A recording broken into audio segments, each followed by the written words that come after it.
All right, we're gonna start up here at the tongue of your unit. First things first, you've got your 7-way connector. This is gonna plug into your vehicle and it's gonna provide you with your running lights, your tail lights, and all the other lights that are on the backside and the sides of the vehicle while you're driving down the road. Also on top of the tongue jack, you do have a manual crank port. You're gonna take this cap off. You've got a manual crank handle in the side compartment door over here that I'll show you when we get to that.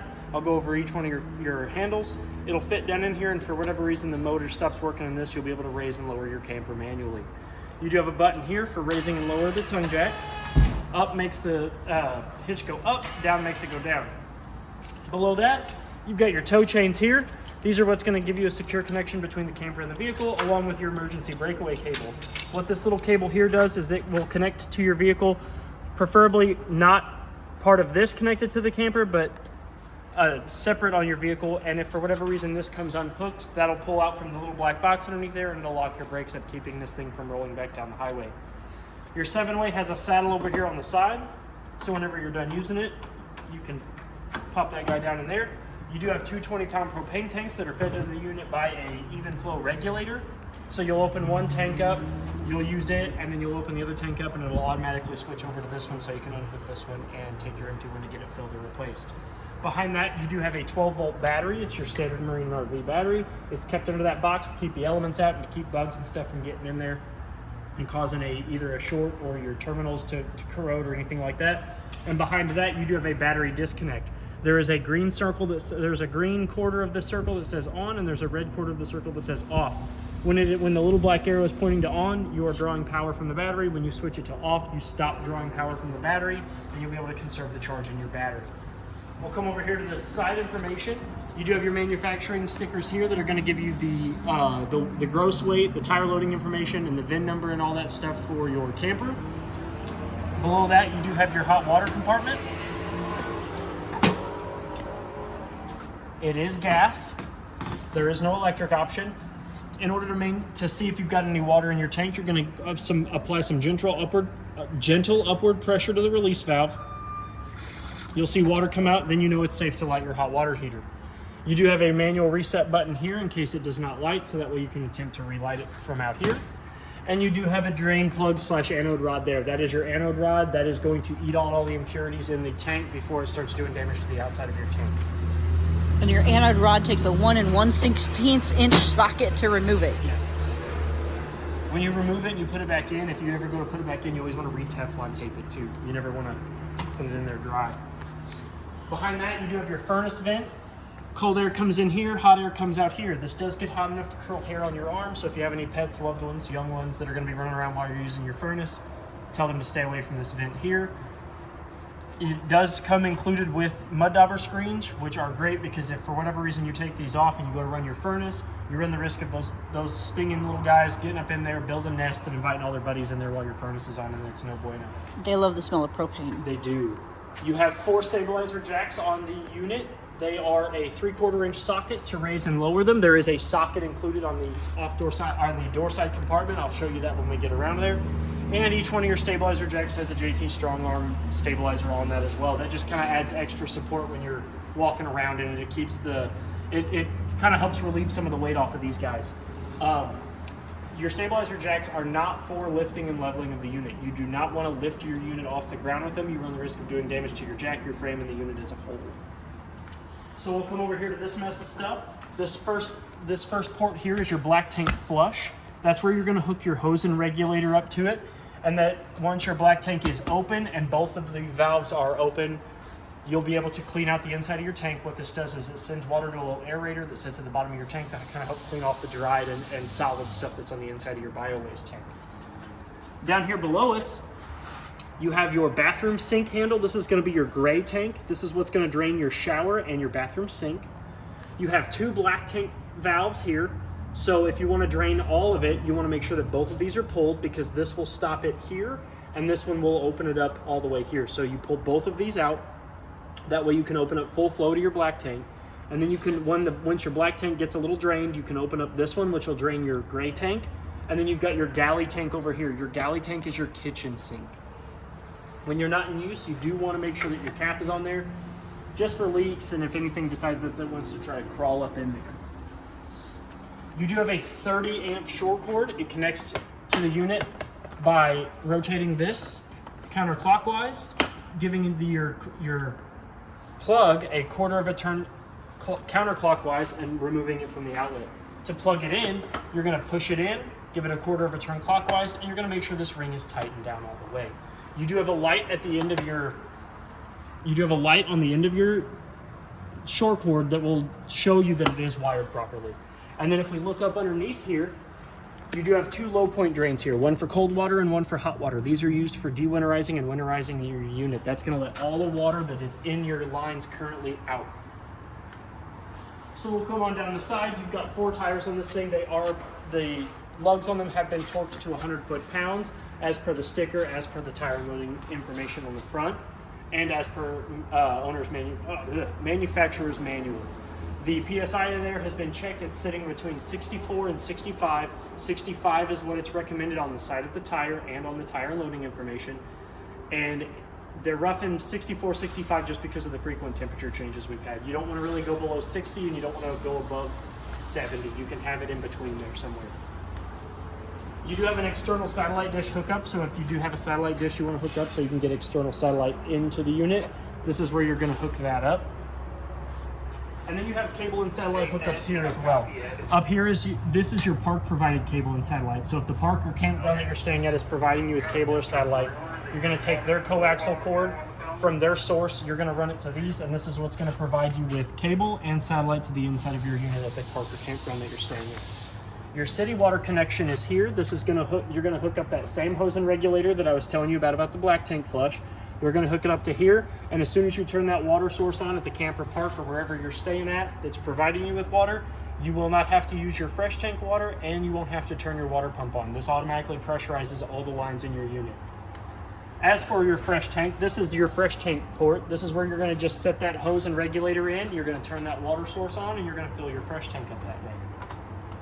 When you're not filling your tank, you do want to make sure that this cap is back on, and it's a simple quarter of a turn, and it locks into place. There is your second out of 4 stabilizer jacks along with the JT strong arms. You do have a spare tire back here. It is the PSI in it has also been checked. It's roughly sitting about 64, 65. And it is the lugs that are holding this onto the Farrier do not have to be torqued to 100 foot-pounds. They just have to be wrench tight to keep this thing from going anywhere. You are prepped for a Furrion backup camera if that's what you wish to purchase from the store or aftermarket. Your choice, but it is prepped. You just remove those 4 screws, remove that plate, put the camera on, and remount it back up. You do have a license plate bracket over your right, under your right turn signal and brake light. We'll come over to the side. You have your 3 out of 4 stabilizer jacks and JT strong arms. You do have an awning on this slide, which we'll get to when we get to the control panel. I'll show you the switch for that. We'll come up here to the front of the unit. You do have 2 speakers that are up here that will play the radio soundbar that's built into the entertainment center. It will play either out here, in there, or both simultaneously. Underneath those, you do have an outside 110 outlet that is protected by the GFCI circuit. You also have another solar charge port here in case you do want to get more solar for your unit. That's where you're going to plug those in. And then in this side compartment here, which is going to be your 751 key on your key ring. If you look up in here, you have a manual push button light.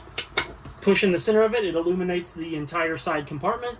You have your 3/4 inch socket, or 19 millimeter as it says on the side, that's going to allow you to raise and lower your stabilizer jacks. That will fit into any power drill.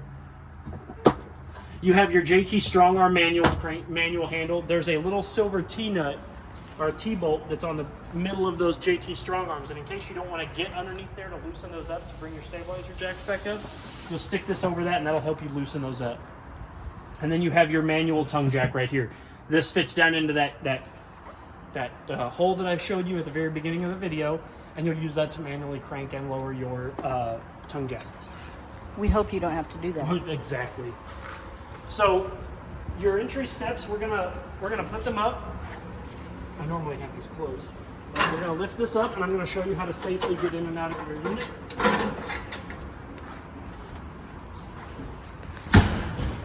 So this is how your door should look in travel position. Your handle should be flush up against the door, seated in the sideways saddles. To lift, you're just gonna lift up, you're gonna pull it forward, and it's gonna seat itself. You're gonna open your door. You're gonna make sure that the door is all the way open, flush against the side of the unit, because you don't want with these little seats right here.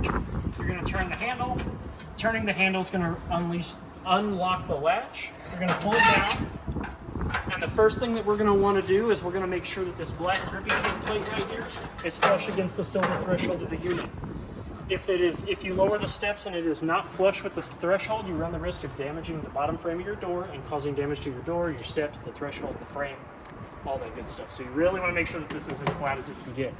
And to do that, you're going to come down here to the stairs, and there are 2 pins here. There's a pin here on this side, and there's a pin identical on the other side of the steps. These steps have 15 to 18 points of articulation, so at whatever incline you're sitting at, you can raise one of these independently, lower it independently from the other one, until you get a nice solid flush threshold. So now that we've gone over everything on the outside, we're going to come on into the inside. We're going to start on this wall here. You do have a fire extinguisher down here on the wall. It has been checked, the dates have been compared, and it is still good to use. You have some nice booth seating here. This table does come off of these poles. They're just frictioned into those seats. You just pull the tabletop up, remove those poles, and there are spots down here that table will sit on to create another sleeping area. You can take this backrest off, remove this table, and flip it around. And then you can actually make a seat this way if you want. And then you do have booth seating under there with storage underneath. You do have a light above the table, which is manual. You do have to push on the center of this to open it up. Your shades down the slide are pull-down shades. You just pull them down, let them go, and then to let them back up, you just gently give them a tug and let them go. They'll go back up on their own. Same one for this. You can adjust that. There's a dial on either side. One adjusts the length, and the other one adjusts how fast it shoots back up. So all 4 of your windows on the slide have those same instances. These 2 windows do not open, but the 2 side windows open with 2 push buttons in the center, and you open the window. All right, so now that we're done with the windows, we're going to move on. You've got another manual light above the 2 armchairs. That is a push button. The 2 armchairs here, they do recline. You sit in them, and then you just kind of lean back, and that reclines the back, and then it also sends out the reclining part for your feet. So we'll come to the back here. The windows back here are the same as the windows right here. They open with 2 pinch tabs in the center. The blinds also come down. They're the same ease up. This window here, this bottom portion opens by pulling back on this tab and opening it up. It'll slide all the way that way. The screen also goes that direction. Same style of shade. Same window here as the one over there. It opens up with 2 pinch tabs and the shade comes down. You do have 2 110 outlets that are hidden between the crevices of each one of these back and side windows. They are also GFCI protected. Your couch also flips out into a sleeping compartment, so you can lift up on this and it comes up and out, just like so. To get it back into the couch, you just kind of lift up, grab it back on here, feed it back in, and then it also has storage underneath. Your water pump is back here just in case you need to winterize or de-winterize your unit. The outlet, the inlet is.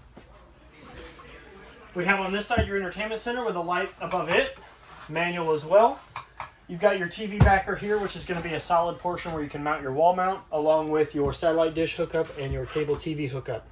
So this sticker here says cable TV, but it's also for your antenna. So if you're going to use cable or antenna, you hook your coaxial up to this one, and then if you're going to use satellite, you hook your coaxial cord up to this one.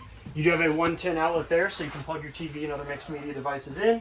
You have a Furion sound bar here that does have a remote. It's in the cabinet. We'll go over that when we get there.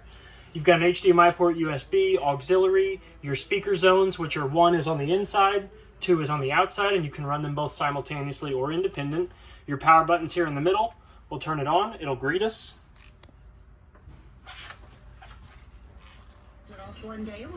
You got your standard FM, AM, auxiliary, Bluetooth, USB, all that good stuff through the mode button here. Go ahead and turn that back off. You do have a Furion fireplace.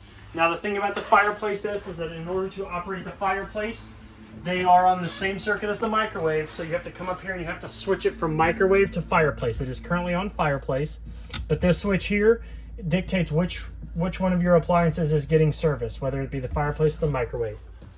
It also has a remote that's in the top drawer in the kitchen. We'll get to that. But it has buttons here that are on the that are the same as the remote. You've got your power button, your timer button, your LED changing button, and your thermostat, which will turn it from high and low. The timer also goes in increments of 30 minutes. So you've got 30 minutes, then you've got an hour, and then after that it goes into hours. So it goes from 1 to 9. So it'll kick on and kick off every 9 hours, 8 hours, 6 hours, 7 hours, 6 hours, so forth and so on. You have plenty of storage here for your dry goods, your throw pillows, snacks. Plenty of storage here. Lots of room for snacks. Lots of room. You've got plenty of storage underneath here. You've got your standard Greystone microwave up here. Glass spin top microwave, just like the one in your home. It's got all the standard features and functions. Up here again, this is your above stove storage. That is also where that light switch is at for your fireplace and microwave. And all you do is flip it, and you'll see that the microwave comes on. But now we can't run the fireplace. Your owner's packet's up here with all your manuals and information and so forth. You've got your fan here for your stove. And then you've got your light above the stove range, so that way you can use that. This does get hot, but this does not conduct heat enough to cook, so you do need to lift this up to use your stove. In order to engage your stove and oven, you'll hit this button here. All of your dials will illuminate blue, and when you go to light them, they will dim. You turn it on high, and then you turn your striker. So hold it on high. You'll hear the gas escaping if the gas tanks were open. And you turn your striker, and then after a few attempts of that, you'll watch your burner light. You hold that in for about 3 to 5 seconds, and then you can adjust your temperature. Your oven is the same way. We'll pull down on your oven. You'll turn this knob here to the little lights, the little flame symbol. That's going to turn your pilot light on. You'll turn this until your pilot light ignites, and you'll see it underneath there, and it'll go from just sparking to a constant blue flame. And then once you held that for about 3 to 5 seconds, you'll adjust it to your temperature, and you'll watch blue flame shoot down the runner. When you're done, turn that light off. This stops not only does it turn your lights off, but it also lets you know that you're not using propane. And then you want to leave your door slightly open if you've got your oven on, so that way it'll cool down, and then you can close it. You do have 3 drawers next to your stove. The top one here has your 2 remotes. This is your fireplace remote. You've got your power button here, your thermostat button, your up and down to control the temperatures. Then you've got your flame button, which is going to indicate the colors of the RGB. And then you've got your timer button there. And then this is your Furion stereo remote. You've got your power button, your volume off, on, mute, your zone buttons. You've got your seek and plays. And then you've got your mode, your select, and your number dials there, so you can input numbers and stuff like that. Underneath the island, you have ample storage for your cleaning goods and pots and pans and stuff like that. You've got a dual basin sink, both with stoppers, just like the ones in your home. They fit down in that little slot. The handle for your faucet comes out of its little neck.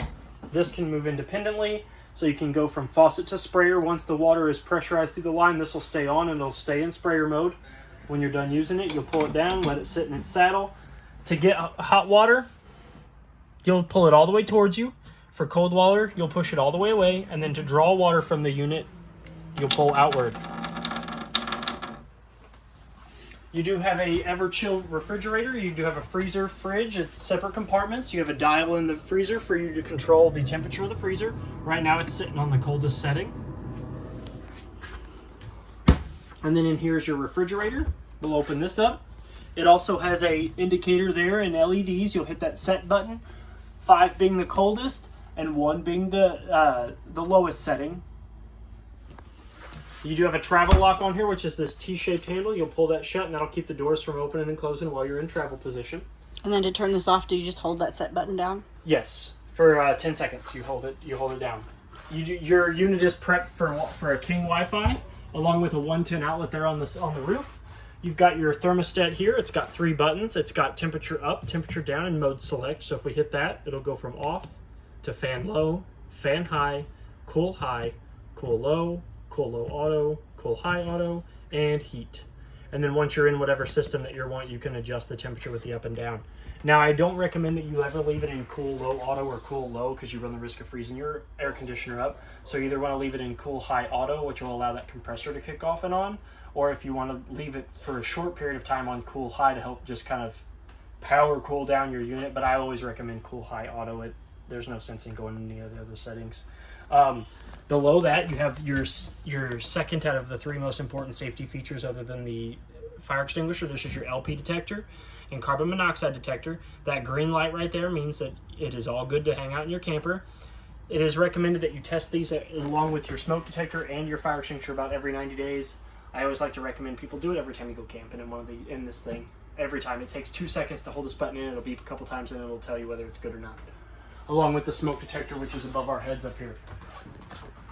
And it's got a brand new 9-volt battery in it. And you can press this button here to test it. It does work, but like I said, test it every 90 days, or if not, even sooner than that, test it every time you're going to use the camper. And then before we go to the front of the unit, you do have 2 GFCI protected Wellington outlets and your air conditioner. So your air conditioner has 2 dump vents here, which when they're closed, you'll get more flow through the louvers throughout your unit. And then if you want it cooler in here, you'll open these 2 dump vents up, and then the cold air will come out here more than it does the louvers. You can close one and open the other one, so you can have one dump vent open and one dump closed. Doesn't matter which one you pick. Is if you're sitting over here and you're hot, you open this one. You're in the kitchen cooking and you're hot, you open this one. And the most important part about your air conditioner is the air filters that are underneath these 2 panels here. You can pull those down, you can wash them, and then you can let them dry, and then you can put them back up, because the cleaner your air filter, the better your air conditioner will blow. The colder it gets, if it gets better airflow, the colder that air gets, and it'll allow you to process that colder air faster. So we'll come over here to the wall. You've got 3 light switches here. This top light switch here turns on the sconces above the island. You've got 2 switches here. One's going to turn on the LED strip above the dinette and armchair slide. And the other switch is going to turn on that LED strip above the kitchen. You do have a black button, 2 black buttons down here. This is for your awning. This awning is going to extend the rear awning, the one that is attached to the dinette slide. So if I extend that out a little bit, you can see that the arms will come out. I don't want to hit that other unit. But, so there's a proper distance that you want to run that awning out all the way to. That awning will go all the way out, and you'll see the tube, the bare tube with no canvas on it. There'll be a skirt that hangs down. You want that as up. You want that as vertical as possible, and then that'll provide you with the maximum and optimum amount of slack in your canvas. The arms also have a pinch point down here on the arms. Well, pinch point, but it's also there's a little dial down here on these arms, and you can lower these and raise them up, and that'll create a pitch point on your awning that'll allow it to either be steeper in the front or steeper in the back to allow rain to run off the front or the back.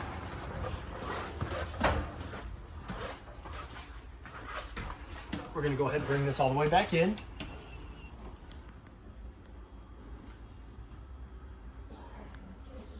So the awnings are one of the most expensive repairs on your unit that you can do. So it is really recommended that anytime that you walk away from your camper for more than 5-10 minutes, bring your awnings back in. It takes 15-20 seconds for them to come in or to go out. So if you're going to walk away from it, it's just better practice to bring them in, because a stiff breeze, a rogue stick flying in the wind can poke a hole in your canvas, and then it's going to have to be fixed. You do have a slide room button here as well. This slide room button here will actually bring in the one that's got the stove, the refrigerator, and your entertainment center on it. The pressing up will bring it in, and pressing down will bring it all the way out, and it will make an audible sound when it is either all the way in or audible out, and then you just let go of that button. So down here on this control panel, this is the brains of your unit. You've got 5 buttons here. They're labeled BAT, which is going to be your battery, which is going to go off of the L, F, G, and C. It is plugged in, so it's going to be full. Then you've got your fresh tank, which is going to measure the level of water in your fresh tank. It's going to go off of the top, E, 1/3, 2/3 full. Right now it's full, so when it is full, you're going to see all 4 lights like that illuminate. Your black tank is going to be the bio waste. That's your toilet water. That also goes off of this top tank level. You've got your gray tank, which is your kitchen or your bathroom sink and your bathroom shower. And then you've got your galley tank, which is your kitchen sink. These are all going to dictate the different tanks that you have. You've got your water pump button here, which when we activate it, it's going to light up, and you're going to hear the water immediately begin to pressurize through the lines in your unit. That is drawing water from your fresh tank through the lines, so that way you can use your toilet, your sinks, your showers, all that good stuff. You've got your water heater button here, which you flip that on. You've got a little DSI fault light on that'll come on for about a minute. It'll go off, and then after 30 seconds, it will attempt to relight itself. And after that 30 seconds, if it does not light itself, that DSI fault will come on, and it will retry that every 30 seconds. You've got your light button here, which will turn on the awning lights, which is a string of LEDs that run the length of your awning. And then you've got this next button over here, which if we flip that, it's going to flip on the 2 lights that are above the entryway and the one above the main part, the interwalkway. These are the only 2 that are on this switch, and you have to have them in the on position for that light switch to control them. All the other lights that are manual in the ceiling have to be pushed on and off. You've got your slide out button, which again, it's just like the one we went over. In is going to bring your dinette and armchair slide in. Out's going to bring it out. It's going to push it out. They do make audible sounds when they're all the way in and all the way out, and when you start hearing that metal chunking sound, you can let go of that switch. And this is going to be the awning that is going to be on the main part of the unit. This is your front awning switch. So if we hit this out, as you can see, and if you look at this closest arm to us, you'll see that it also has that same little dial and rod system. You can loosen those up, and when your awning's all the way out, you can manipulate the length of those so that way you can create a steeper pitch just like the one on the rear slide. We're going to go ahead and bring it in because, again, I like to practice what I preach. It is one of the most expensive repairs. So now we're going to come into the master bedroom. It does have one manual light in the ceiling. So you press that button on, your lights come on. You've got a TV backer here, which is a reinforced wall, so you can put your TV mount just like the one in the entertainment center. You've got your auxiliary and satellite outlet and your cable and, this is your cable and satellite, and this is your antenna. So if you want antenna channels, you hook your coaxial up to this port here, and you got to make sure that that green light is on, just like it is. You'll get antenna channels that way. If you want to watch cable and satellite, you plug it up to this outlet, and you turn that switch off. To power your TV, you do have a 110 outlet up here on the wall, so you can power your TV when it's backed. You have a nice closet in here that's got a clothes rack and another one of these push-button ceiling lights with storage up ahead and storage down below. Your fire escape window is over here. To get out of your fire escape window, you're going to lift up on this red handle. You're going to push it all the way out, and then you're going to grab this little white trapezoid, and you're going to yank it out, and your screen's going to come out in case of an emergency. If you're going out of this as an emergency, please go feet first, never go head first.